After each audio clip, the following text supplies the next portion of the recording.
Ciao ragazzi, welcome back. Claudio Gigante here with Giga Racing, MotoGP Talk after the race Valencia 2.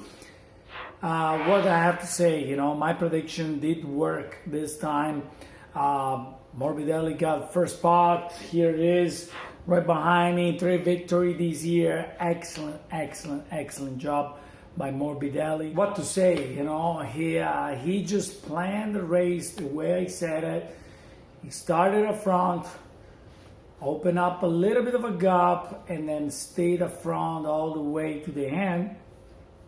And then Miller came back, but I was pretty confident. Morbidelli chose our front, and he said on the press conference as well that that's what he won this race. And Jack Miller had a medium front, and that's why Morbidelli was able to stay up front from him and pull back up front again. It was really good. So let's start from the beginning of the race. Good start. Miller looked like he had the whole shot, and then he couldn't turn it in. So Morbidelli took the lead and just managed the gap at the beginning.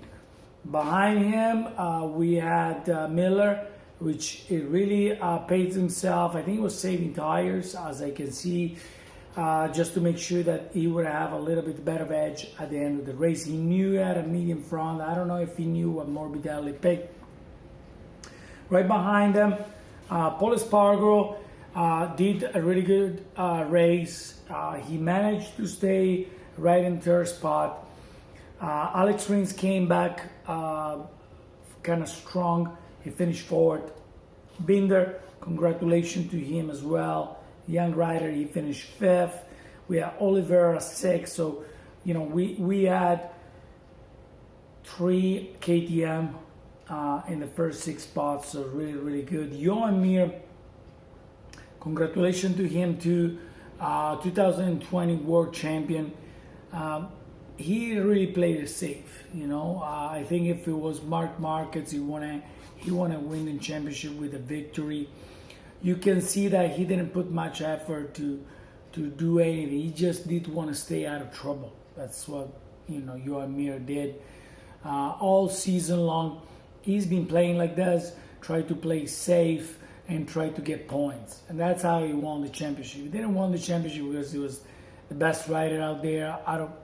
From my point of view, he won the championship because he calculated. He was the most calculating rider. Everybody else kind of, rode in the best ability, passion-driven more. I think Johan Mir just really calculated, and especially in this last race, it was really kind of set to win a championship like this. With a race like this, didn't really do anything, just maintain his position, making sure that he could have won the championship. It's not the style of riders that I like. I really think, with one victory, Morbidelli had 3 victories this year. I think this year, I think the championship should have gone to Morbidelli. He was unfortunate when actually with Miller got taken out. With Zarco that got taken out. But he should have won the championship. I think Morbidelli had what it takes. I think it showed Morbidelli that psychologically he was a lot stronger than every other competitor. But we'll go back there to in a minute.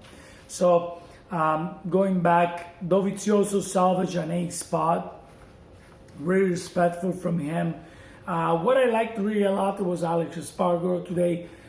He really did a decent race, finished 9th. I was happy to see him there. The older Yamahas, the factory Yamahas, Vinales finished 10th. Bagnaia 11th, still not 100%, I guess. Valentino Rossi 12th, which managed to come back in Crutchlow near the end of the race. And then all the way to the back, Alex Marquez 16. Obviously, something wasn't working this weekend for Alex Marquez. Tito Rabat 17, and Lorenzo Savadori. New bike for him to learn, MotoGP to learn. So we don't expect from Savadori much at the moment. So going back to the factory Ducati, for the factory Yamaha. Valentino in his interview is that he was happy to finish the race. I mean, finishing 12, it's not even in the top 10. One of his worst finishes in a while. But he was glad to finish the race. He haven't finished the race in the last 6 races between crashes and then COVID and then engine failure. So it's been a tough season for him. I really hope to see Valentino in Petronas doing a lot better. I'm kind of happy that he only could take 3 of his team members. So all his team is going to be new, except for 3 mechanic team members. They're going to be from his old crew. Vinales as well, couldn't get much speed. It just stayed there, finished 10. For Zarco, I was sad. I expected more from Zarco, but that's a Zarco style. He's not really consistent. He crashes quite often, and again he crashed again. I was not happy. I thought I would have seen on the third step of the podium. As I said yesterday, it was either Paul or him. I guess I kind of guessed it right because Paul was third, so that made me feel good. But that covers Zarco. Nakagami, I kind of expected, he had the speed, and then again he pulled, a pass a little bit too deep on brakes and asked too much to the front end, and the front end washed out. I feel bad for him, but I hope he can learn from these mistakes. I think has some talent there, Nakagami.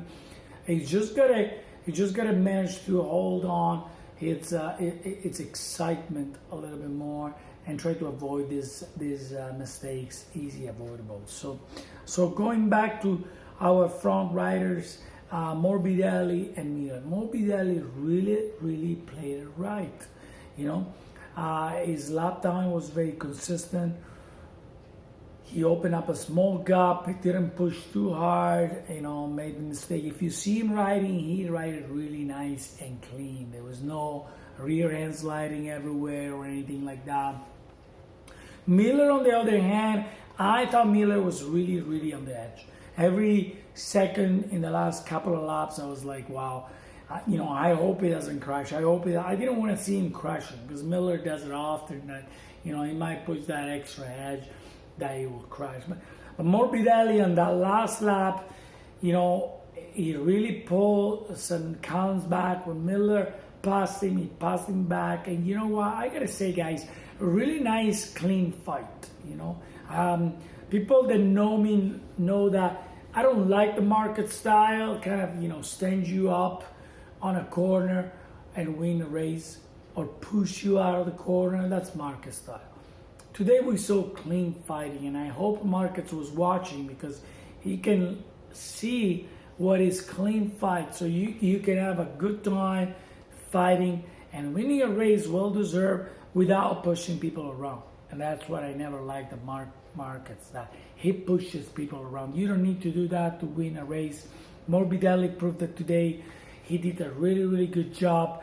One thing I like to point out, I heard a Yamaha head person interview, and they asked him if Morbidelli was going to get, a factory bike next year, and they say no. Kind of sad about that. I don't know what's Yamaha doing lately. I don't know. The stuff that they're doing, it does not really make sense. They got a test rider like Lorenzo, which didn't do much.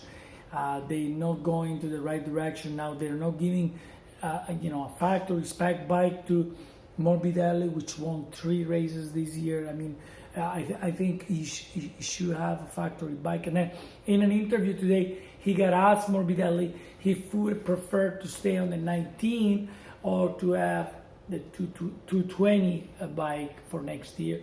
And he said he would have liked to have the new bike because obviously most of the research and most effort and all the new parts on the new bike. So he believes he could do better on the new bike rather than the old bike. So that wraps it up for today, guys. As I said, the race overall, it was quite boring. You know, it was like a Lorenzo race, kind of, you know, when Lorenzo used to take off, go up front, and then go win a race. It felt that way, but the last lap, at least, it was interesting. There was some good action going on, clean passes, as I said before. So, congratulations to Morbidelli, which I had my money on it. Thank you, Morbidelli, to don't letting me down. And congratulations also for Miller, a well-deserved second spot. And as well in Paul Espargaro, he's growing. I think he's going to do good on Repsol Honda next year. Thank you again for watching MotoGP Talk with Claudio Giganti, with Giga Racing. Thank you so much. See you at the next one. Ciao ragazzi.